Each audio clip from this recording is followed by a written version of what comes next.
Why is this one of your favorite rides in Santa Fe? Well, main reason is it's the only real sustained climb on dirt, like on a dirt road here. It's literally the only dirt road climb that we have that takes you up into, you know, the aspen, the blue spruce, ponderosa forest. So even when it's like 90 degrees in town and hot, or even very windy, it's usually pretty protected in here. Shaded, you're climbing along water the whole way. And yeah, it's just a great, quiet ride. What's the overview? How many miles, how much climbing are we expecting to do from town? Well, so I don't drive to any of the trailheads here, so this is all speaking from in-town mileage. Yeah. We'll go to the radio towers that you can see from town. That adds, I think, 2,000 feet of climbing, maybe a little bit more. I think the total ends up being like 45 miles and like 6,200 feet of climbing. Yep. Yeah. We start at 7,000 feet in town. We drop down to 6,000 before we start climbing again. And you're climbing the whole way. And it doesn't matter if you're habituated to living at elevation or not. The air is still thinner. And this is a nice gravel road. We're about to hit some, I call it New Mexico gravel. What other thing is special about this ride, John? So one of the things that I think is really interesting about the Southern Rockies and Santa Fe in particular is we're like on the edge of the Colorado Plateau here. So in the lower elevations around Santa Fe, like in Nambe and Chupadero, in Abiquiu, some of the areas can look like some of the more famous places in Utah and Arizona. Yeah. More like what you would think of when you think of like classical desert landscapes. When you do this ride, you climb out of town and you drop down into what is essentially a river valley with cottonwood trees. And then you turn out of the valley and you start going up through like badlands that get slightly less rainfall than we do in town. And there's like biocrust there. There's stuff that you see out in like Moab. There's collared lizards and all these animals that we associate with deserts just 5 miles north of town. And then as you climb out of that ecotone, you go into the ponderosa forest and it starts to cool down. It's gonna be like 95 some days climbing out of those badlands. And then it's in the 70s. And then you climb through ponderosa, you start getting into blue spruce and aspen trees. And then the way we're gonna do this ride today, we actually get up above tree line. And that's a really cool thing about New Mexico is we have very, like our tree line stops and then we only have about 500 feet above tree line in the Southern Rockies. When you get into the Northern Rockies and the San Juan, you get, 2,000 feet above tree line, 3,000 feet above tree line. But here it's a very kind of like sampling of what those mountainous regions in Colorado, Montana, and Canada look like.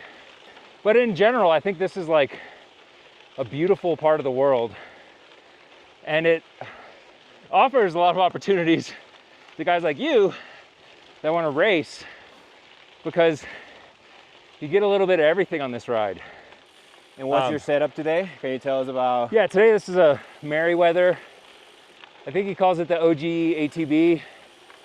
It's a 29er, 2.3 gravel bike, Columbus steel, super lightweight, like with no bags or water bottles. It's 22 pounds. That's awesome. For like an XL. The steel fork flexes really nicely. I think the reason why I like riding a drop bar bike to Pacheco is there's so much road. There's 10 miles of road to get to it. Oh look, it's Windsor. This is our mountain bike trail. This is where it intersects starts. this road. Well, it starts up at the ski basin.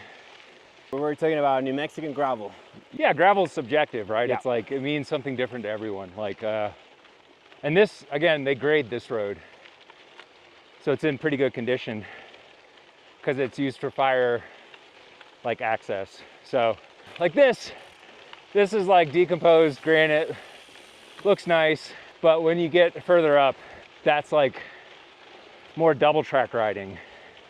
So it's like your 40 millimeter gravel race bike isn't going to be as fun as like an adventure bike or a touring bike like this. Yes. The reason why I like New Mexico is there's this like, this kind of bastion of like Western ruggedness. It's honestly, a lot of the public services are underfunded, and that includes the National Forests and the BLM, Bureau of Land Management, and you end up with under-maintained, primitive, chunky, really harsh riding conditions. So this is Aspen Vista. This is a antenna service road maintained by the Santa Fe National Forest that takes you up to the radio towers. It's maintained for U.S. Forest Service vehicles only, and hiking and cycling. So the question you asked earlier about what is the best bike, it's a hard one, right? Because like look at this terrain. Yeah. You start hitting this, coming down this. Yep. There's some big rocks. Sorry for my language. There's big rocks. A lot of gravel bikes have flat mount brakes, so your brakes are going to heat up immediately, Yep. which this bike has flat mounts. And you're just hitting constant rocks that are edged pointing uphill. Yeah. So it's faster, probably more comfortable to be on like a drop bar bike or something like this. Yeah. But coming down this, you're gonna be miserable. Like you are gonna be miserable coming down this. And there's a fine line between like misery and underbiking, Yeah. but I feel like bike skill is honed slightly over biking.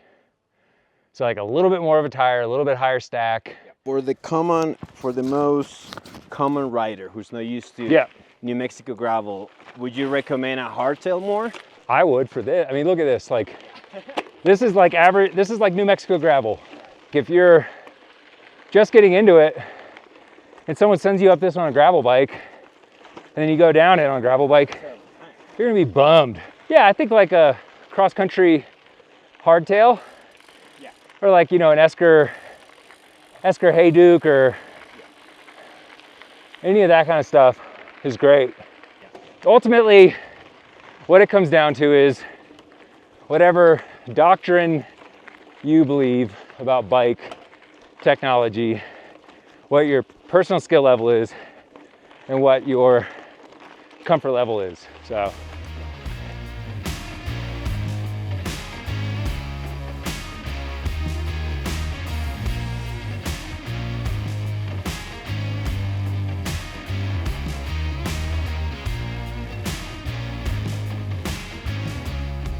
White boy's got to keep the sun off. It's kind of super harsh up here.